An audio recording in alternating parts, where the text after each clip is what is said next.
The rain was coming down in sheets as I stared out the window of our small apartment in Manchester. The city lights blurred into a hazy glow, mirroring the turmoil inside me. My name is Alaric, and until a few weeks ago I thought I had it all. A decent job as an IT specialist, a loving wife, and a comfortable life. I'm 44. My wife, Bronte, was a vibrant, energetic woman who worked as a marketing executive. We'd been together for 15 years, married for 10, and I honestly believed we were rock solid. But lately, things had changed. Bronte had become distant, preoccupied. She was working late more often, and when she was home, she seemed elsewhere. Her laughter, once a constant soundtrack to our lives, had become a rare and strained melody. I tried to talk to her, but she always brushed it off, blaming work stress, deadlines, and demanding clients. I wanted to believe her, but a gnawing feeling of unease persisted. It was like a persistent hum in the background, a subtle vibration that something was terribly wrong. One evening, Bronte told me she had to go to a conference in London for a few days. "It's really important, Alaric," she said, her eyes avoiding mine. "It could be a big break for the company and for me." I nodded, trying to sound supportive, but my heart sank. I offered to drive her to the train station, but she insisted on taking a taxi. "It'll be easier," she said with a tight smile. "Less hassle for you." As the taxi pulled away, I stood on the doorstep, watching until it disappeared around the corner. A sudden impulse washed over me. I couldn't explain it, but I felt compelled to check her story. I knew it was wrong, a violation of her privacy, but the unease was overwhelming. I went back inside and opened my laptop. Bronte had left her work schedule open on the computer. I checked the dates. No conference listed. No trip to London, just regular meetings and appointments in Manchester. My stomach dropped. A cold dread spread through my veins. I felt like I was standing on the edge of a precipice, staring into an abyss of uncertainty. I spent the next few hours in a daze trying to make sense of it all. Could there be a legitimate explanation? Was I jumping to conclusions? I desperately wanted to believe that I was wrong, that Bronte was still the woman I loved and trusted. But the evidence was mounting against her. The lies, the secrets, the distance, it all pointed to one horrifying possibility: she was having an affair. The thought hit me like a physical blow, knocking the wind out of me. I stumbled to the sofa, clutching my chest, gasping for air. The pain was unbearable, a crushing weight on my heart. I couldn't understand it. What had I done wrong? Had I not been a good enough husband? Had I failed her in some way? I replayed our years together in my mind, searching for clues, for signs that I had missed. But all I could see were happy memories, shared dreams, and a deep, abiding love. Or so I thought. The next day I couldn't focus on work. My mind was racing, consumed by thoughts of Bronte and her lies. I couldn't shake the image of her with someone else, betraying our vows, our love, our life together. I decided I needed to know the truth, no matter how painful it might be. I called in sick and spent the day trying to track Bronte's movements. I started with her phone records, but they were password protected. I tried guessing her password, but nothing worked. Frustrated and desperate, I decided to follow her when she returned from her conference. I told myself it was the only way to know for sure, to put an end to the uncertainty that was tearing me apart. When Bronte finally came home, she seemed tired but happy. She greeted me with a kiss, but it felt perfunctory, lacking the warmth and passion I remembered. "How was the conference?" I asked, trying to sound casual. "Oh, it was great," she said, her eyes sparkling. "Really productive. I learned so much." I nodded, my heart aching with each lie. "I'm glad," I said, forcing a smile. "I missed you." "I missed you too," she said, but her voice lacked conviction. Later that evening, as Bronte slept soundly beside me, I slipped out of bed and grabbed my coat. I couldn't wait any longer. I had to know. I drove to her office building, hoping to find some clue, some piece of evidence that would confirm or deny my suspicions. I parked across the street and watched the building, waiting for something to happen. Hours passed and nothing. I was about to give up when I saw a figure emerge from the building. It was Bronte, but she wasn't alone. She was with a man.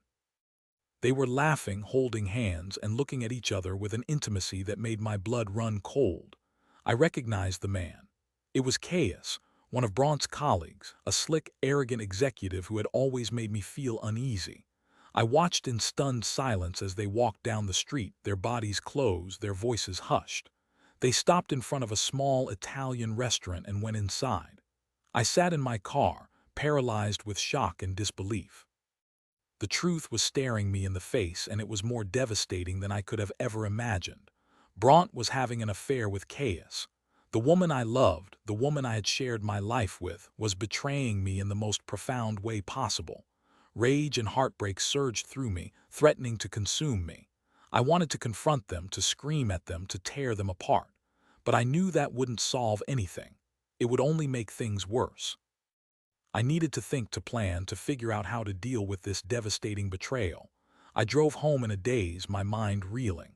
I couldn't sleep, couldn't eat, couldn't think straight. I was consumed by anger, sadness, and a deep sense of loss. The next few days were a blur. I went through the motions of daily life, but I was just a shell of my former self. I couldn't bring myself to confront Bronte. I was afraid of what she would say, of the lies she would spin. I knew that once I confronted her, our life together would be over, and I wasn't ready to let go, not yet, but I couldn't continue living a lie. I needed to find a way to expose her affair, to make her face the consequences of her actions. I started gathering evidence, documenting her lies and tracking her movements. I hired a private investigator to follow her and Caius, to gather proof of their infidelity.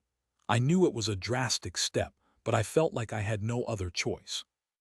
I needed to protect myself, to prepare for the inevitable confrontation. The investigator provided me with photos and videos of Bronte and Caius together. They were intimate, affectionate, and clearly deeply involved. The evidence was irrefutable. I felt a strange mix of vindication and devastation. I had known the truth all along, but seeing it confirmed in such graphic detail was almost unbearable. I spent hours staring at the photos, trying to understand how Bronte could do this to me. How could she betray our love, our marriage, our life together? One evening, I came across a hidden file on Bronte's computer.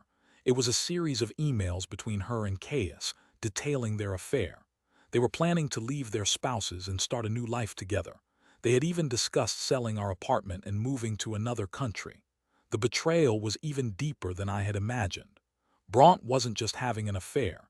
She was planning to abandon me, to steal my life away. I felt a cold fury rising within me. I wouldn't let her get away with it. I wouldn't let her destroy my life. I decided to confront her that night. I waited until she came home from work, her face flushed with excitement. "We need to talk," I said, my voice cold and hard. Bronte's smile faded. "What's wrong?" she asked, her eyes narrowing. I held up the photos of her and Caius. "I know about the affair," I said. "I know everything." Bronte's face turned white. She stammered, I can explain." "There's nothing to explain," I said. "I've seen the photos, read the emails. I know you're planning to leave me for Caius." Bronte burst into tears. "It's not what you think," she sobbed. "I still love you."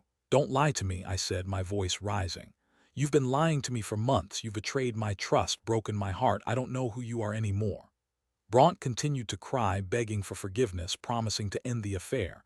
But I couldn't believe her. The damage was done. The trust was broken. There was no going back. "I want you to leave," I said, my voice trembling. "I want you out of my life." Bronte pleaded with me to reconsider, but I was adamant. I couldn't stay with her, not after everything she had done. She packed her bags and left that night, her tears streaming down her face. As I watched her go, I felt a strange mix of relief and despair. The pain was still there, but it was mixed with a sense of freedom. I was finally free from her lies, her betrayal, her deceit. In the days that followed, I filed for divorce. Bronte fought back, trying to claim half of our assets, but I had all the evidence I needed to prove her infidelity. The divorce was messy and painful, but in the end, I prevailed. I kept the apartment, the savings, and my dignity. Bronte moved in with Caius, but their relationship didn't last long. He eventually left her for another woman, leaving her heartbroken and alone. I heard through mutual friends that she regretted her actions, that she missed me and our life together. But it was too late. I had moved on. I had healed. I had learned to trust again. I started dating again, cautiously at first, but eventually I found love again with someone who valued honesty, loyalty, and commitment. I learned a valuable lesson from my experience with Bronte. I learned that love is not enough. Trust is essential, and betrayal can destroy even the strongest of relationships. I also learned that I am stronger than I thought. I survived the heartbreak, the pain, and the betrayal, and I emerged from it a better, wiser man. I moved to a new apartment, a fresh start. One day I received a call from Bronte. She sounded desperate, her voice trembling. She told me that Caius had left her, that she was broke and alone. She begged me to forgive her, to take her back. But I couldn't. I had forgiven her, but I couldn't forget. And I couldn't go back to a life of lies and betrayal. "I'm sorry, Bronte," I said. "I can't help you. You made your choices, and now you have to live with the consequences." I hung up the phone, feeling a pang of sadness for her, but also a sense of closure. I had finally put the past behind me. I had found peace, and I was ready to embrace the future with all its possibilities. Years later, I remarried and had a family. I never forgot Bronte, but she became a distant memory, a reminder of the pain I had overcome. I often wondered what had driven her to betray me, to throw away our life together. Was it boredom? Was it selfishness? Was it a deep-seated insecurity? I never knew the answer, and perhaps it didn't matter. What mattered was that I had survived, that I had found happiness again, and that I had learned to appreciate the true meaning of love, loyalty, and trust.